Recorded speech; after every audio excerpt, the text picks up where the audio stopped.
Hello and welcome to the FBC podcast. My name's Nathan. I'm joined by Justin and Greg. Hello. Hello. And if you've not joined in before, we are basically a group of mates who love our football, like to talk about football, and also like to have a little bet on our football. A little cheeky bet. A little cheeky bet. So what happens every week? We all choose two different bets. One has to be over 1.65 and one over 1.4 to make sure that we win. We will have a decent return. And we put that into an 8-fold accumulator, and hopefully we beat the bookie and win a little bit of pocket money. Absolutely. You would have noticed though that there's only 3 of us here, and we have an 8-fold accumulator, and that is because one of our betting crew is not here, and that is because they are a complete anonymous entity. They are the globe. They are what we call the wild card. Yeah. Wild card. So the wild card obviously tips us every week, and we put that into our 8-fold accumulator. So there is a rumor actually this week about the wild card. Oh yeah, you've got one. I know we've never had a rumor about it before, but has anyone ever seen the film Apollo 13? I remember it vaguely. I've seen it. Yeah. Yeah. So for those people who didn't know about that, so there's a NASA space mission which is based on a true story. It's in a film. And they go into the stratosphere to the moon, and it blows up because of a maintenance fault. Something happened wrong in its construction, and a massive kind of drama happens about them trying to get back to Earth safely. Yeah. Turns out that the wild card worked at NASA and caused that very fault.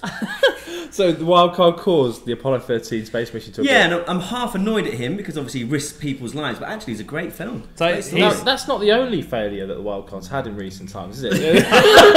I think so. He could have 4 there, which is true. Yeah, absolutely. And I have to say that this puts in light some of our previous rumours, because obviously previously we'd speculated he was 12, that he'd been in a Hovis advert, that he was in fact a monkey, but no, he was in fact a space engineer of some kind. Well, the truth is, very little's known about him, and I think that's how it's going to remain. I think it's how it's going to have to remain, because I think there's a few people out there, if they find out who he is, he might be in trouble. He'd be in trouble. There's some people looking for him, including the members of the FBC, ourselves, at this rate.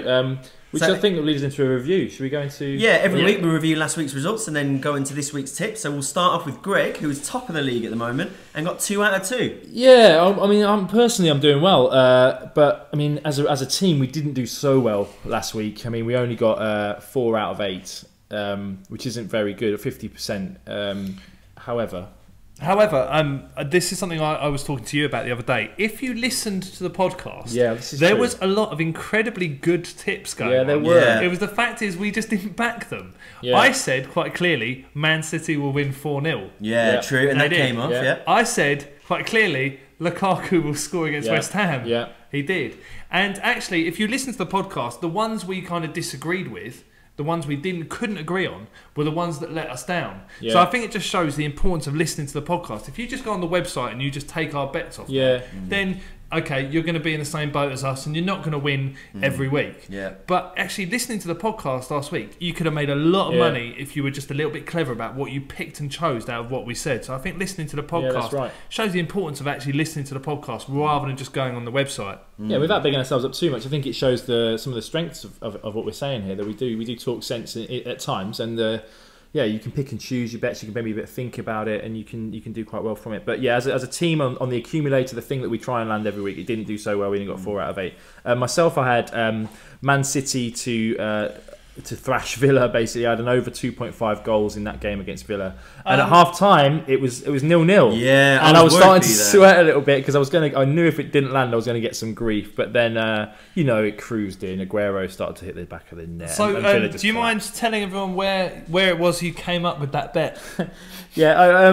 I found it in an online section. No, Justin convinced me to pick it. I was a bit unsure, and I was thinking, well, should I? And to be honest, I would never really recommend you go to your friends for advice, because it can only lead to negativity between your friends on a long-term basis. But on this time, Justin eventually convinced me that it was right, and he, fair enough. He thankfully came in. I mean, that was 1.53. So the lower of your 2 bets. What was the other higher one? I went for, again. I couldn't really pick many winners last week, so I was going for goals. So I went for Everton versus West Ham, both teams to score, and that flew in because it was 3-2 to West Ham in a kind of crazy game in many ways, where Everton were up. They had a chance to go 3-0 with a penalty, which is one of the worst penalties I've seen all season. I still haven't seen the replay. Absolutely shocking. I haven't seen the replay. Lukaku scuffs it into the ground. And it kind of goes to the keeper, and that would have been it. And Slavan Bilic came on to the interview afterwards and said if they'd scored that, we would have lost the game. So he felt quite fortunate. But he did make incredible tactical substitutions. Had to bring on Carroll. He went direct. Yeah, just go direct against Everton. Put the ball in the box, see if they can make it. If they can muck it, and they didn't, and they conceded 3 goals. But to lose 3-2, heartbreak hotel. Yeah, I know. I didn't really. Every week we end up talking about Everton because inevitably someone backs them. I'm actually quite relieved that, as we're going to see later on, no one has had anything to do with Everton this week. An Everton free week. It's an FA Cup week, and we're obviously someone's followed Nathan's rules of let's not bet on the FA Cup. And I didn't want to talk about Everton too much this week, but I will say this. This is the only thing I'm going to say because you brought up substitutions. Slaven Bilic went direct to his substitutions. Martinez lost us the game with his substitutions. What, by not matching the directness? By when they put on extra strikers, taking off a midfielder and putting on an extra striker of our own.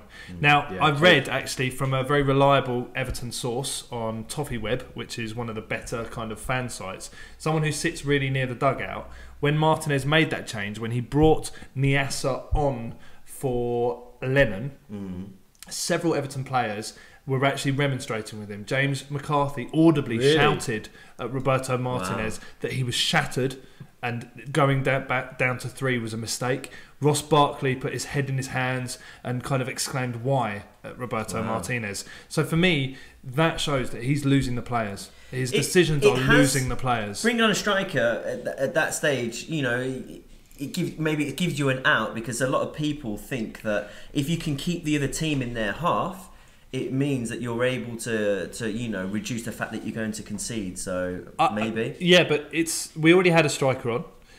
It's not like we didn't have a striker on. And our midfield were playing brilliantly at that time. Aaron Lennon was one of the best players on the pitch.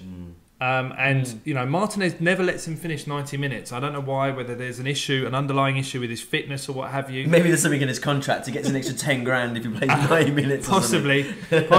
As much as Bilic kind of went for it with his tactical substitutions, I think Martinez lost it with his tactical substitution. Yeah, interesting. It's interesting. It's a big week for tactical substitutions because Liverpool went down to 10 men, and they ended up coming back, didn't they? And winning 2-1. That was down. A lot of players just to rub salt into the wound. Again, he went direct. You know, I mean, for us, who basically, we don't really talk about Man United and all that sort of stuff. We talk about the homegrown teams, and we talk about direct 4-4-2. That's what I like to see. But I think because I was betting on goals in that game, I think.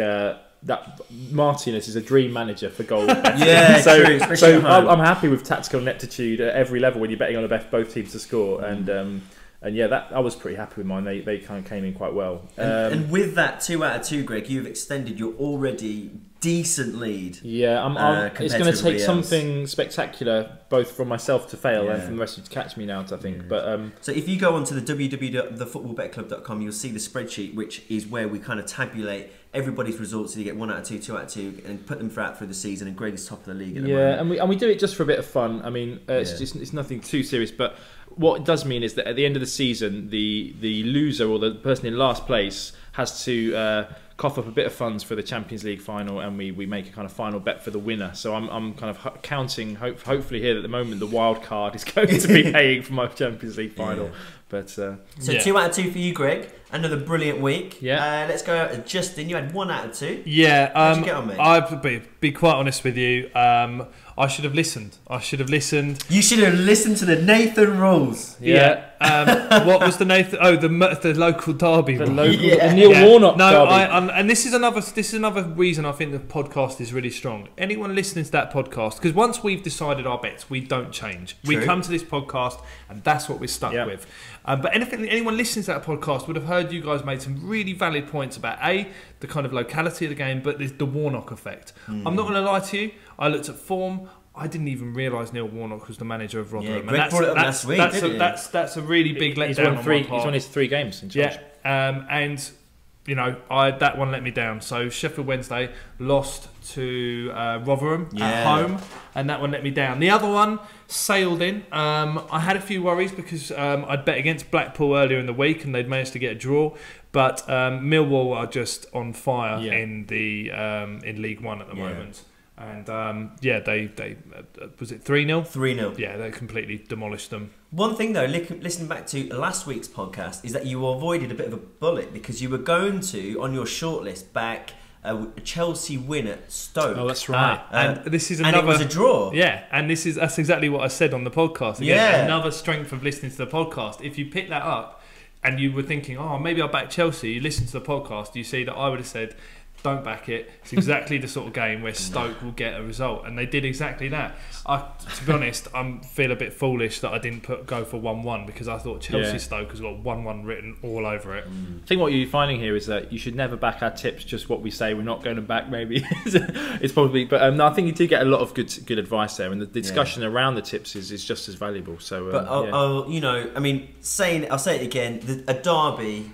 With the Sheffield game against Rotherham, and also Rotherham are actually fighting a lot, and I'm actually gonna bring that up a little bit later on about teams in the bottom three at the moment because we touched on that last week. We did touch on that last week, absolutely. So I'll go next, and I'll talk about how I got 1 out of 2, which being the most informed bettor is now put me down a little. And not because I got 1 out of 2 with no evidence to support that claim. It should be 7 out of the last 8. Yeah, that's good. That's 7 good. out of the last 8. That's and this week was the one where I dropped the 1. So the one that lost was actually a huge result away from home for Hartlepool, where they went to Barnet and they won 3-1. Barnet actually went up 1-0 quite early on.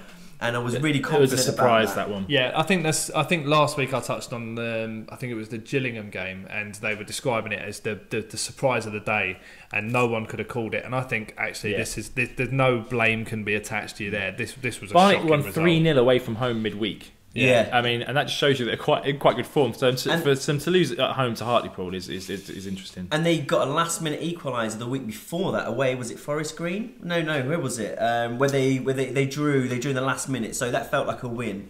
And I think you'd backed that game, and Barnet kind of let you down because they didn't. Was it Accrington? Accrington, that was it. So they've had a good week really, but the main thing was this is the first bet, as we touched on last week, where I think that a team to play from the bottom 3 really put in the effort against a team who's mid-table, and Barnet don't really have too much to play for. Yeah.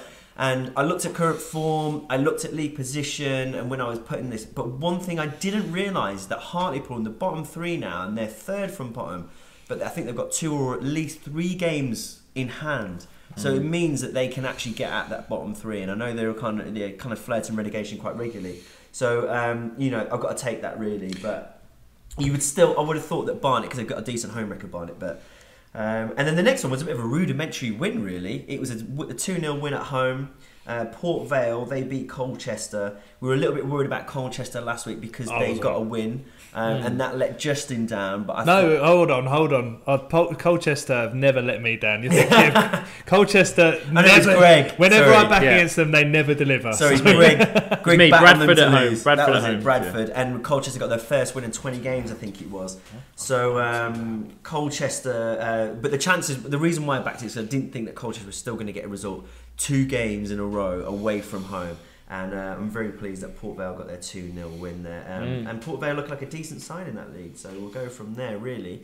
And then we'll go on to the wildcards bets. Now, the wildcard, again, who is in a miserable place at the moment. He cannot buy a Twitter win. sphere are going crazy. The anger that he must be getting egged on the street because he got another 0 from 2. It's like Apollo 13 all over again every week. He backed Wigan to beat Peterborough at home 1.8, and it was a 1-1 draw. And we told him so. I think is the fair thing. Specifically, it was you, Justin. You said you don't like to back Peterborough or back against Peterborough them because they're quite unpredictable. Yeah, and I think Greg supported me in this. And I've got to say, inconsistency. I've got to say, the day of the game, the wild card came out from under his shell or whichever cave he lives in and gave me a lot of stick about the Sheffield Wednesday game before it had even happened. He really went for me on this.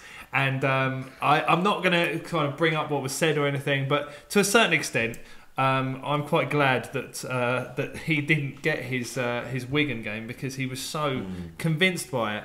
And while he was right about Sheffield Wednesday, I don't know what gives him the right to kind of lambast me. So that's the second time Wigan have let us down this month, because I bet them at home to beat Oldham, and that was a 0-0 draw. Yeah, and they got a 1-1. I mean, it was an 82-minute equaliser for Peterborough, so it wasn't exactly anything like that, but it just didn't come off. And Wigan have let us down a couple of times this month. I'll be sceptical. I don't know how good they are, especially at home. Are they top or are they second? I think they're first or second. I can't. Because Burton have started dropping like stones, so I don't know who's top at there at the moment. I think it might be Wigan. League One. Yeah, I think it is. Yeah, it's Wigan. It's Wigan. Yeah. So I mean, I do feel a bit for the wild card there. He's putting, he's in the right areas, but it's just not quite coming off. And I think that's shown in the second bet there. We were kind of the evening kickoff where it was Borussia Dortmund versus Bayern Munich, both teams to score, and on paper, that had goals. We, as a collective, we rated that last week. We said that we thought it was a banker. We said that, but then it was 0-0. But then we also looked back at previous results, and there'd been a 5-1, which is Bayern won. Yeah, that was when the infamous game when Lewandowski came off the bench and scored 4 goals in 12 minutes. Or something. That wasn't against Dortmund, was it? I thought that was against Leverkusen when he scored like 5 goals in 9 minutes. He scored a lot of goals. Might need to have a stat check. Don't think that was Dortmund. The one before that was a 1-1 draw, and then the one before that was 0-0. It was a 0-0. Yeah, so it's not like for me, it wasn't like the El Clasico where you're guaranteed both teams to score pretty much every single time. I think the Dortmund Bayern Munich game has been is not as obvious a bet as, say, some of the other derbies. Yeah. I mean, it's not technically a derby, but it's geographically. A massive game, isn't it? It's still kind of called. It was a big one. I think that is the danger. I'm speaking as someone who has a very, very good both teams to score record, if I do make so myself. But no, you do. It's just something like 16 out of 18 for the season, which is quite good. But it would put me off to bet the top 1 and 2 in a division in a really important game. It would maybe put me off to put both teams to score, because they're not going to be, they're not going to be going for it, because Bayern don't want to risk pushing forward when they could concede a goal to Borussia Dortmund and vice versa. So you do run the risk it could be a tight game. Yeah, it's one of those where you need an early goal and then it will open the rest of the game. I prefer to bet both teams to score on 2 teams that are lower down the division, maybe equal, kind of like got leaky defences perhaps as well. So I think betting on the first and second both teams to score is it's a similar scenario of a final. Because both teams don't want to lose that game. Exactly, yeah. And that's how teams often set up sometimes, especially in the modern generation of football. And teams don't want to concede. And it means that they might do something to kind of deter that. So maybe it's a different type of thing there. But it was a 0-0. That was a 1.66. That didn't come off.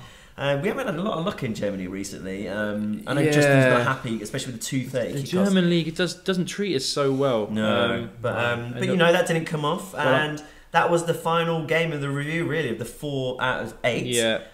So we're going to go crack onto this week's bets. We're going to start off with 2 out of 2, league leader Greg, and I love one of his bets. I'm just going to say. Which one are we loving? Which one are you loving? Well, my first bet, which I think is the one you're loving, is York City versus Barnet. Now Barnet seem to feature every week at the moment. They're the new Everton and Barnet. What are you betting? But York versus Barnet, both teams to score at 1.72. This is kind of look, York are not as bad at home. They can score at home. Yep. They've got very good record at home in terms of goals conceded and like goals just generally. If I could just read off a little stat here, that York have only failed to score in 6% of their games, so they score in pretty much every game at home, which is good. But they also only keep a clean sheet in 12% of their games, so just 1 in 10. Yeah. So I'm hoping that there's going to be a sort of goal fest there. I mean, I'm not going to lie. I'm not. League 2 is a bit of a mystery to me. League 1, the Championship, I'm all right with. Yeah. League 2 is a bit of a mystery. I have gone with a League 2 bet, as we're going to see later on. But your statistics, your research, all sound good to me. Yeah, but there's a lot. I just think there's lots more goals in League 2, certainly in the Championship, which is a bit dry. I think also League 1 can be a bit dry as well. Looking at recent results for a few teams we're going about this week, but just to intercede on York, we've lambasted them most weeks about their away record. At home, is that the word of the day, lambast? It is, yeah. But we've given them a bit of credit at home. And they do score goals at home. And I actually thought about a York win which I think it was well over 2. No, but then I thought, well, 1.72 both teams to score was okay, but I decided against it. But I quite like that one. I do like York at home. Yeah, if we could just Barnet are undefeated in their last 4 away, and they've scored about 8-9 goals in that time. So they should grab a goal against York. See, they find it hard to keep a clean sheet. So that's my first one. That's my higher value pick at 1.7.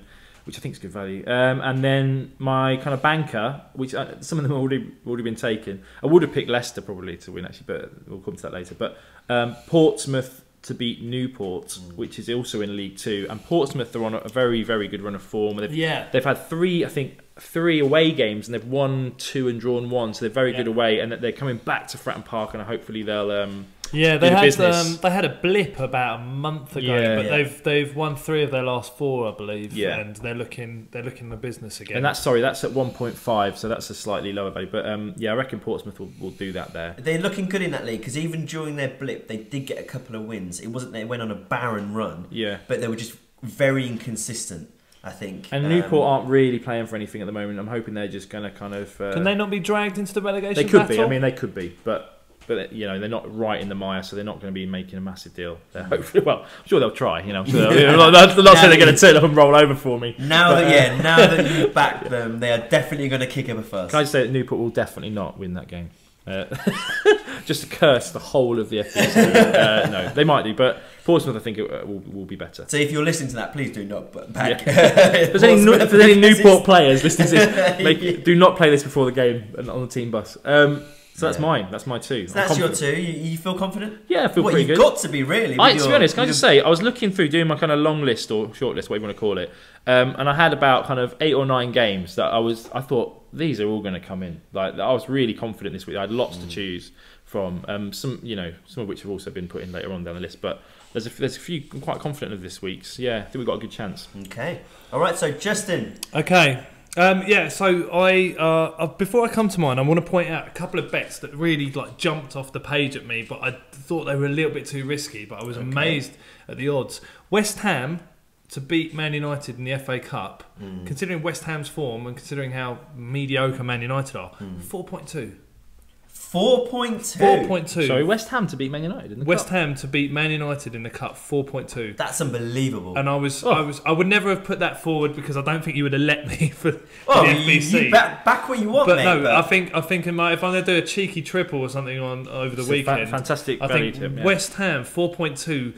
Given their current form and given Man United's indifference, really, I think that could be. I mean, Man United are on a good run of form, but compared to what they were. They've moved up recently, but it's by no stretch of the imagination form that could make you back them at whatever price they're at now. If a West Ham win is a 4.2, I mean, both teams to score is probably a decent odds. But double chance in that game. West Ham to either draw or win must be something like 2s. That's got to be a great shout because they're going to get a draw out of that. The other one that I came close to backing because it was lower odds, but I was again amazed at how high the odds were, given that they've found some form. QPR at home to Brentford, 2.37. They beat Derby. They beat Derby midweek. They seem to have That's not too difficult at the moment, beating Derby. They seem to have finally clicked a little bit, but QPR and Brentford. I think Brentford are awful. They seem to just lose. Should be goals in that most game, weeks. So I was tempted by that, but in the end, I kind of played a little bit safer, and I went with 2 teams that are pushing for promotion against 2 teams that are mid-table, and it kind of harks back to what you said earlier. Wow! And I'm trying. That's interesting because I think we're going to have similar themes here, but I've had more the mid-table against some lower teams. Yeah. So I've kind of gone for firstly, I've gone for Northampton to beat Cambridge United. Northampton price? At home 1.8. Cambridge United seem to be completely inconsistent. They'll win one, lose one, win one, lose one. They lose most of their away games. They win a lot of their home games. Northampton at home are undefeated in at least the last 12 games. I couldn't go much further back than that, but they haven't lost for a long time. Northampton versus Cambridge, who do still have something to play for. They're only 3 points off the playoffs, but they're 11th. They're in a big group of kind of very average teams in the middle of the league. That's so typical of the Championship and below, where you look at 6th to 12th. And there's no points between them at all. Because of the structure of the league. Because you've got the playoffs, teams just kind of hang around those areas and becomes very condensed. But I think that I like that bet a lot. It was on my list. I think Northampton are very strong. I think they'll win by 1 goal, though. I think they'll win something like 2-1. I think they're tight, yeah. I think we're tighter than you think. You think? I think it'll be a win plus both teams to score. I think Cambridge will get a goal and it'll be something like 2-1, 3-1. The thing about Northampton, but I do think Northampton will win. Well, this could be one of those moments where if you listen to the podcast, you get some extra value by following that instead of just Northampton. But also, Cambridge win on Saturday. Hey, I'm not the wild card.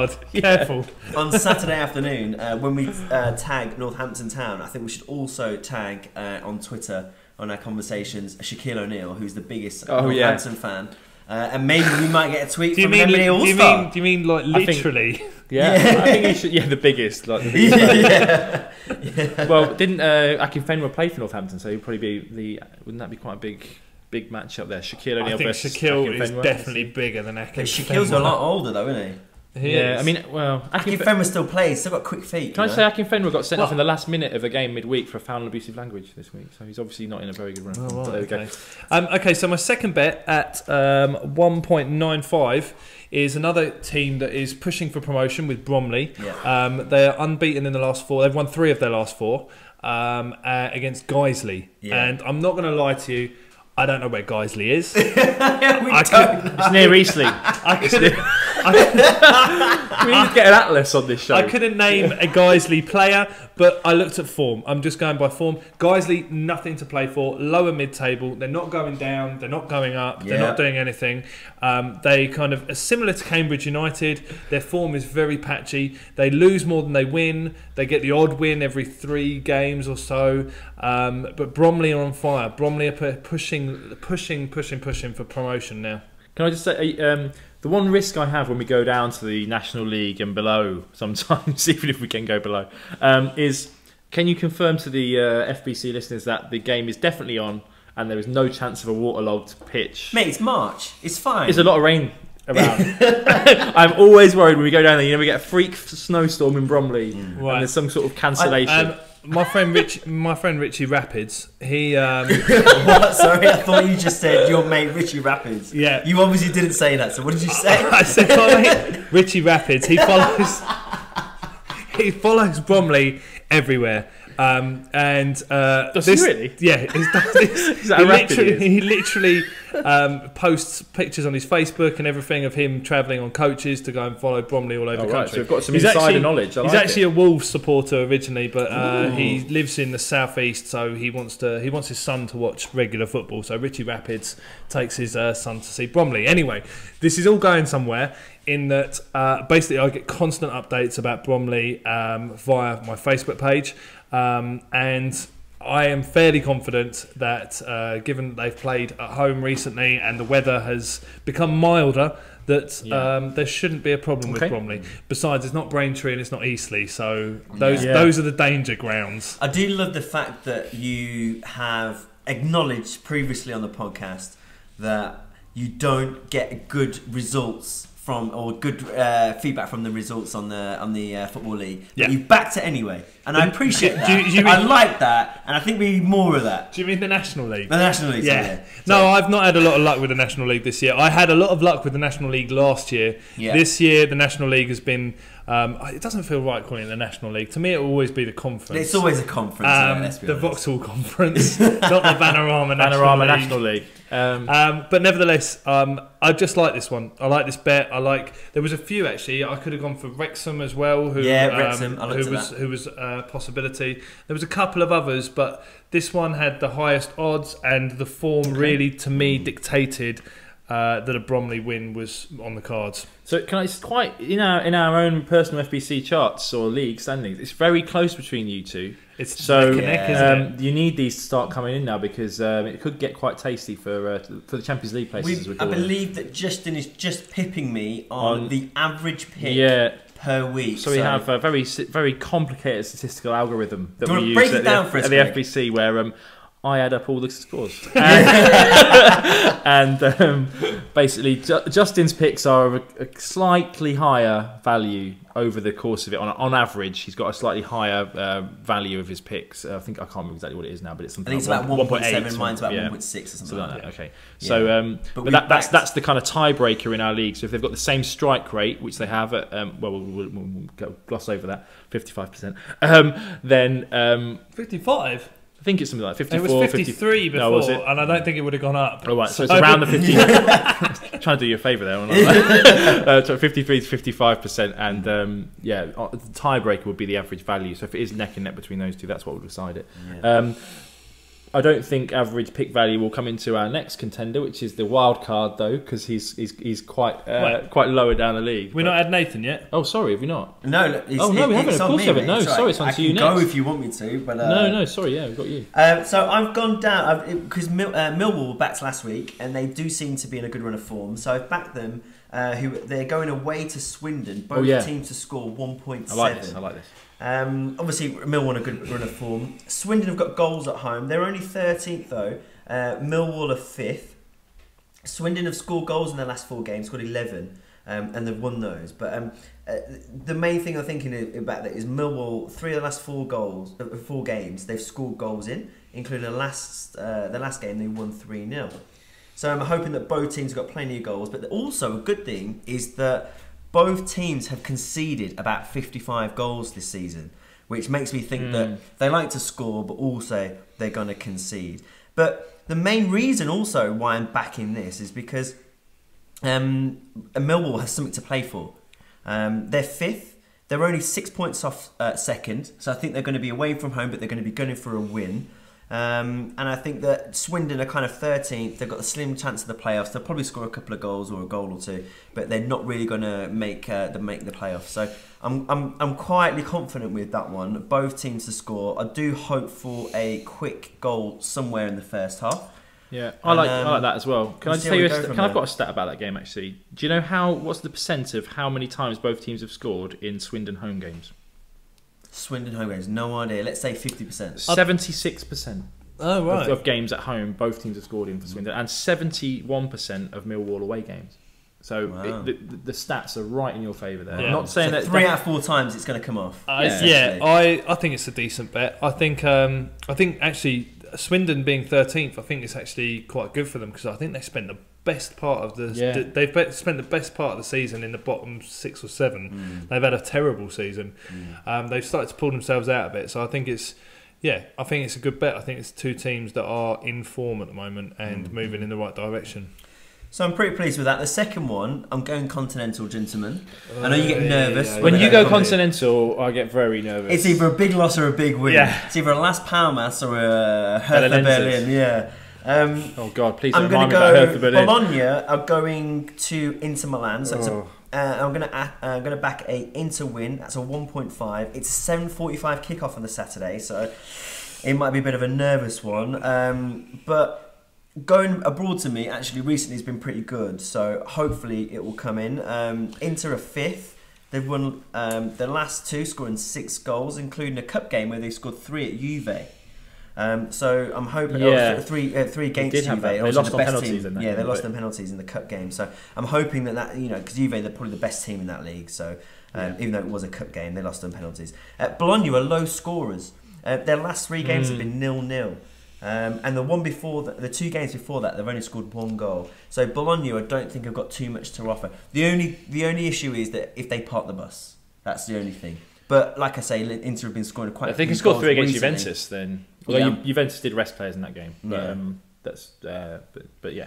Okay, I didn't know that. So they did because Juventus were 3-0 up in the first leg of that game. That's correct. Yeah. But it still doesn't make. It's still good to score 3 against any Juventus team. The fact that Bologna haven't scored in the past 3 games, I'm hoping that Inter squeak one and they defend, and it means that essentially that will get them the game. So and also Inter are trying to get into the Champions League as well, and Bologna are in that kind of mid-table mediocrity. Yeah. So I think we're into that stage of the season. If you're mid-table, you're not going to go down. Players kind of switch off a little bit. If you want to get into the playoffs or get into the Champions League, or you're trying to avoid relegation, a la Inter Milan and Hartlepool, which I don't think have ever been in the same sentence before.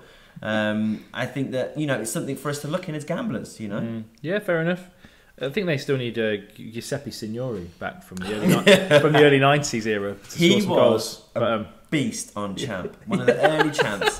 He was an welcome to the Championship Manager podcast. Tornado. Like, you just every 1-on-1 would bang. Yeah. It was one of the old ones where, like, you know, you didn't get the 3D stuff. It was just the words flashing up on the screen. Yeah, I mean, I'm not too sure if Bologna have got up front at the moment, but I think that will probably squeak in, and you'll be on the podcast next week telling us you're the continental expert of the FBC because they got a 1-0 win in the last minute or something. But yeah, so surely Inter will win that game. I mean, yeah, you'd have thought so. It's shaping up nicely, isn't it? So this week's FBC, I think. And here we go with with the wild to the dark side of the 45% strike rate of.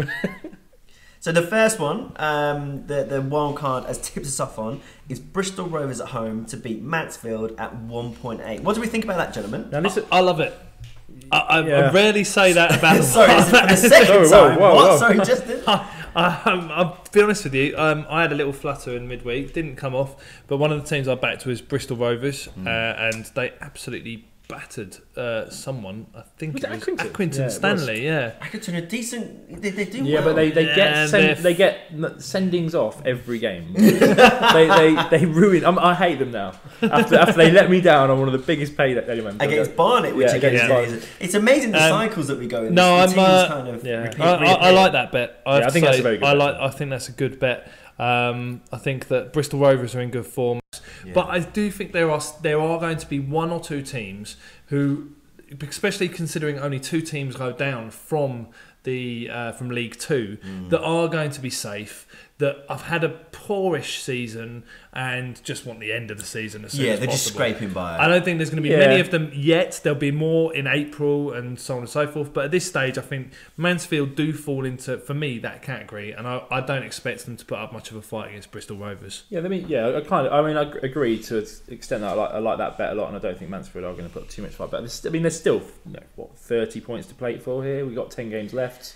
You know, a lot can happen with those points. So, I mean, maybe there's always a team in any league that puts a spurt in right at the end and gets 6th place in the playoffs and then get into the playoff final or something. So, you can still find form now. And I mean, as a group, the sooner we land an FBC 8-game accumulator, the better, because at the back end of the season, results go out the window, don't they? So it becomes harder to bet and trying to win a bit of money on that. So we're trying to bet one. But also conversely, it is when you can trust stats in the form a little bit more.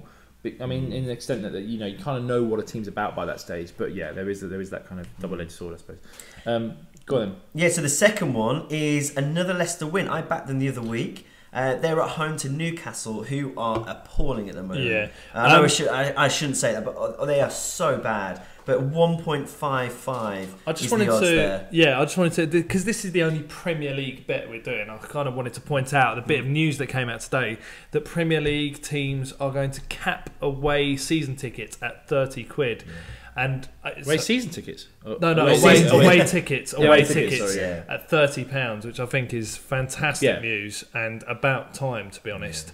I think it's the first time really where the Premier League or those kind of big footballing institutions have actually kind of listened to the average fan and gone, hang on a minute, let's have a little word about this. It's ridiculous, the price of football. I mean, it's absolutely ridiculous. They're taking liberties with trust and loyalty. That's unfair. I think a big part of it, I don't think this would have happened 5 years ago, but I think now that the TV money is so astronomical that actually the gate revenue probably makes up a pittance compared to what they're making on TV money, and certainly away fans are an even smaller portion. The bulk of their money is coming through early season ticket sales at the beginning of the season. So it just doesn't. It makes financial sense that they would kind of compromise on this. Yeah, I mean, hopefully they'll also listen to away fans when they talk about the timings of games as well. I remember there was a game this year where someone like Sunderland had to go down to Bournemouth for the early kickoff. I think it was Newcastle. Newcastle fans. Yeah, sorry. Yeah.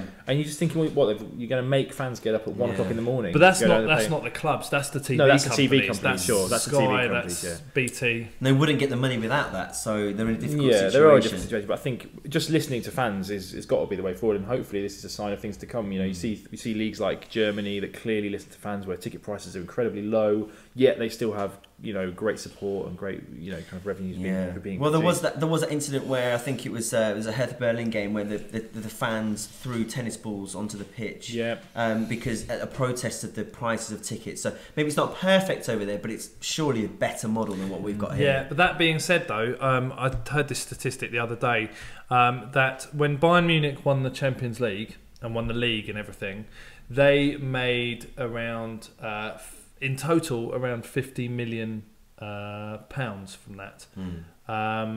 The team that finishes bottom of the Premier League next season will make 90 million alone in TV money. Wow. So actually, but even though a German team won the Champions League, won its own league, there's no. Did they not do the treble that week? There's maybe, but there's nowhere near as much money in any other league in the world at the moment than there is in the Premier League because of that TV money. Yeah, that's incredible, isn't it? It's an incredible stat. But like I say, any good step, any step that takes that makes it easier and less expensive for fans who've followed the club for years and years to go and watch the games is better.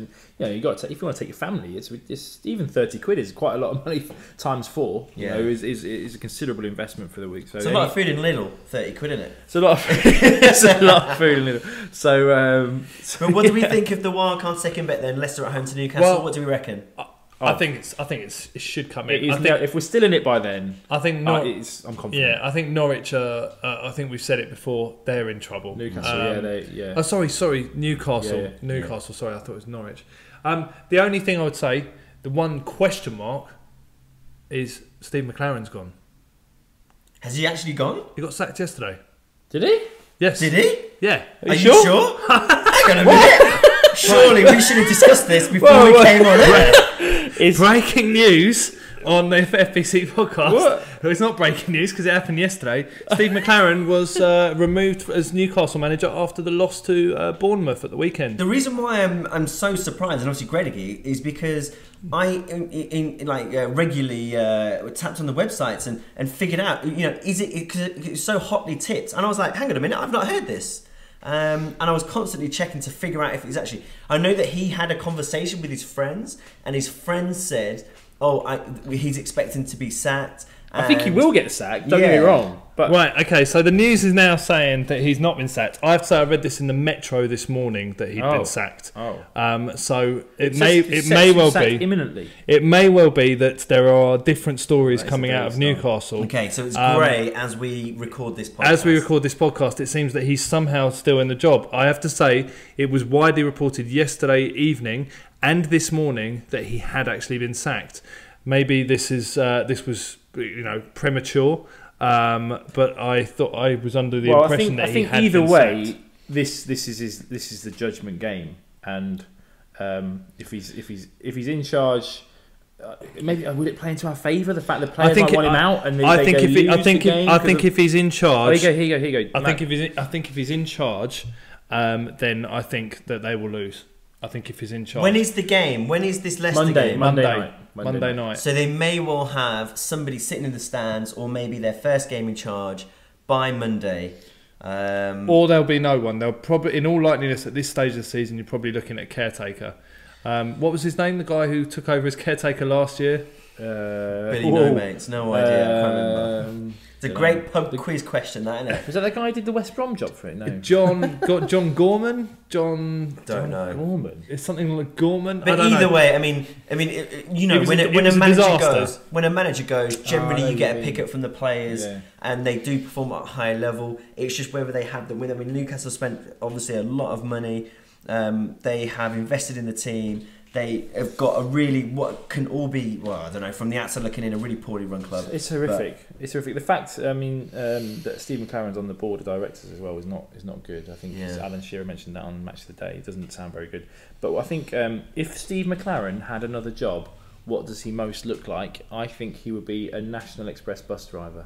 Is it because of the island at the front of his head? Just looks like the kind of guy that's a bus driver on those school trips. You know what I mean? And he just kind of, I don't know what he's going to do after that. After his career is finished after this. As a Forest fan, when Steve McClaren took over, we were like, okay, he's done some good stuff in Holland. He won the league there. Yeah. Oh, he's reinvented himself, and he was diabolical, just absolutely horrible. And we couldn't wait to see the back of him. Yeah, I mean, and also talking about Leicester and at Derby, and talking about Leicester. You know, everybody still wants them to win. They've been scraping through a little bit, and we kind of are celebrating their last-minute goals to a tilt. So we hope that they get a win, obviously for the wild card's sake as well as ours. That's 1.55 Leicester at home to Newcastle. I saw a news story the other day about a Leicester fan who put I can't remember how much it was. I'll figure it out in my head while speaking. £50, 50 quid on 5,000 to 1 to Leicester to win the league, and he cashed out at 72,000 the other day. What would you have done? Would you hold on a little bit longer? Would you cash out at 72,000? It was a gambler who wrote this article because they said he cashed out before was it the Bournemouth? No, did they win? They won last game. Watford, sorry. Yeah. They won at Watford 1-0, and he said if he'd waited till afterwards, it would have been 91,000. And I think they're kind of trying to get into our minds there about the cash out. Yeah, the cash out is the bookies' favourite tool. They've introduced that because they know that it's like the default. There must be a psychological term for this. The kind of the fear of missing out, or some kind of psychological thing where.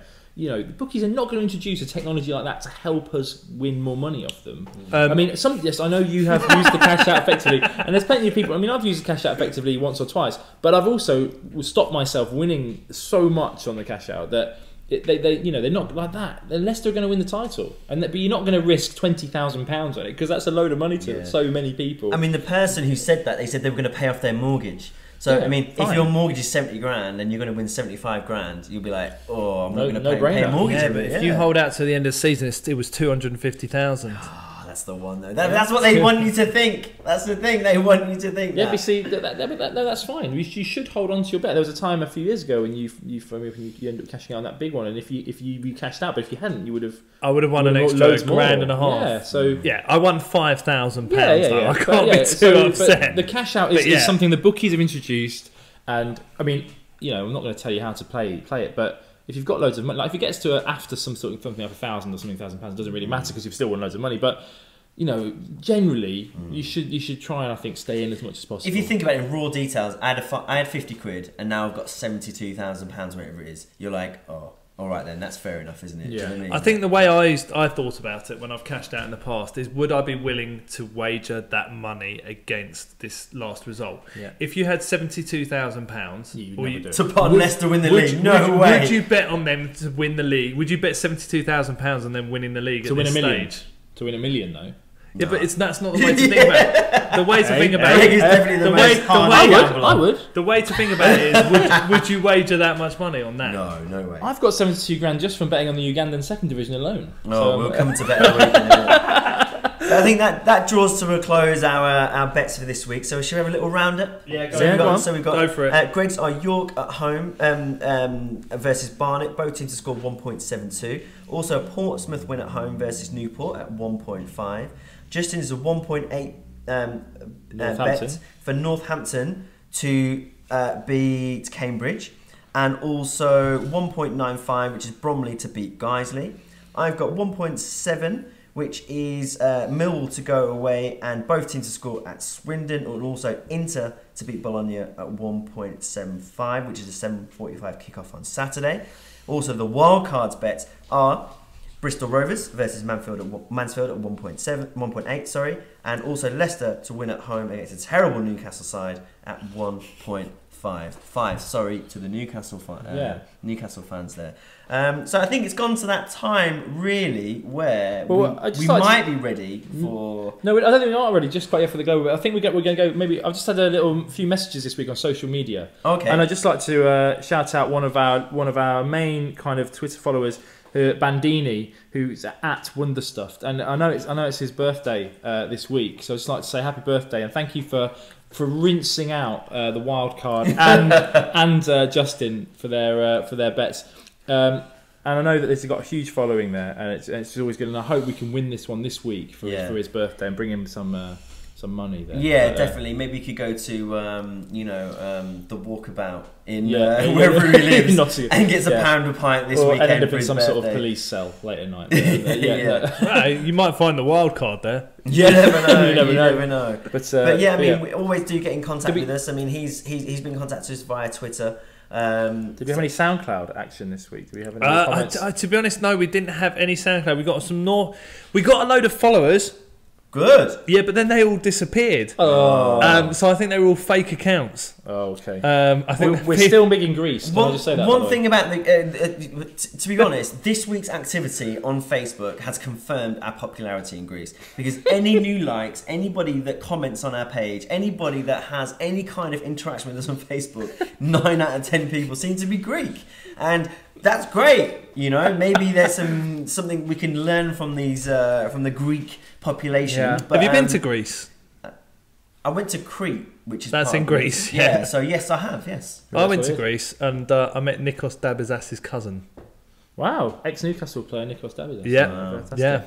That's pretty much the only thing I remember from my Greek holiday, to be honest. Anybody want to have any guesses? The first thing I think about when I think about Nikos Dabizas? That terrible Newcastle kit at the time? No, I don't want Dennis Bergkamp absolutely twisting him inside out and then passing him into the bottom right hand corner. All-time great goal. Arsenal, that's the favourite goal I think of ever. Yeah, a bit jammy in my opinion. No, we're not going to get. We're not going to get. I've done that skill before. In the middle of the game, I've done that skill, and I didn't mean to do it. It just happened. I tried to flick it around the player behind me, and it's just happened. And I think that's what he's done. He's just tried to flick it into his path, and the player's just completely gone. Anyway, my point is this. My point is this. I don't think that was particularly special. I'm going to save that. At least you never a dull moment for opinions on this show. Okay, but that should get the Twitter sphere going. I think it's goals. It's time for global. This is rapidly turning into the best bit of the show. Can I point out though that I think his goals against Argentina and Leicester were far better. Yeah, his hat trick in Leicester was an absolute foolish treat. Was an absolute Matt Elliott is crying still about that, isn't he? Beast of a hat trick. Okay. But moving from Dennis Bergkamp's greatest goals to the Ugandan second division, and now the global bet of the week last week flew in where Busia Fisheries made a massive 1-0 win against against Kira Young, FC, and this Kira who? Now this is the isn't that a drink? No, they're a real team, and this is how bad the global bet is. I had to check it on Facebook. It's the only place I had to go to their own webpage. They scored in the 3rd minute. Kept the clean sheet, and Busia Fisheries always good for a clean sheet. And I went to that game, and it was a good atmosphere there in Uganda's second division. It's a late flight back, and so this week I'm going. Now you will not be disappointed by this. Now this is going to take place Thursday, the 10th of March. So we're going to have to make sure we get the podcast out in time. But we are going this week to the Bangalore Super Division, which is a local Indian league, and I'm backing Income Tax SC on the double chance. Because I know that they always get a return, and they are. That's a real team, by the way. I'm not just making it up. And who are they playing? They're playing South United. So we're going to the Bangalore Super Division. South where? I don't know. The south of Bangalore, and I'm getting Income Tax SC on the double chance at massive odds, and this is massive odds. It'll be around a 3.5 mark. Not for the win, so they either draw or win. What does double chance mean? It means they can either be draw or the away win, or the win for them. Okay, so if either comes in. So South United are at home, Income Tax FC are away. As long as they don't lose, this will come in, and I think I'm very confident in the Bangalore Super Division. That is global bet of the week, and hopefully Greg will be filling us in next week about how that bet gets on. I don't know how he's going to do that, but just remember that obviously we're a group of friends who love our football and we bet responsibly. Yep. Please do the same. We only gamble a little bit a week, and make sure that you do not gamble anything that you can't afford, just to make sure that you're not in a situation that you don't want to be in. Also, go on to www.thefootballbetclub.com. That's where you can find all this week's bets, also the podcast, also the week standings, the season standings between the 4 of us, but also a comment page where you can get back to us and maybe we'll give you a shout out next week. Also, you can get through to us on the Twitter. The wildcard is at wildcard_FBC. Greg, our league leader, is on Greg_FBC. Justin is on FBC_Justin, and I'm at FBC Nathan. Make sure that you do tune into the Twitter or follow our threads on the Saturday afternoon. That's the main time that we're around, but also through the whole weekend as well. So please do get involved, and we'll hopefully mention some of your feedback next week. Yeah, absolutely. So let's get rich. Yeah. See you later. All the best. See you later. Till next week. Bye bye. Bye bye.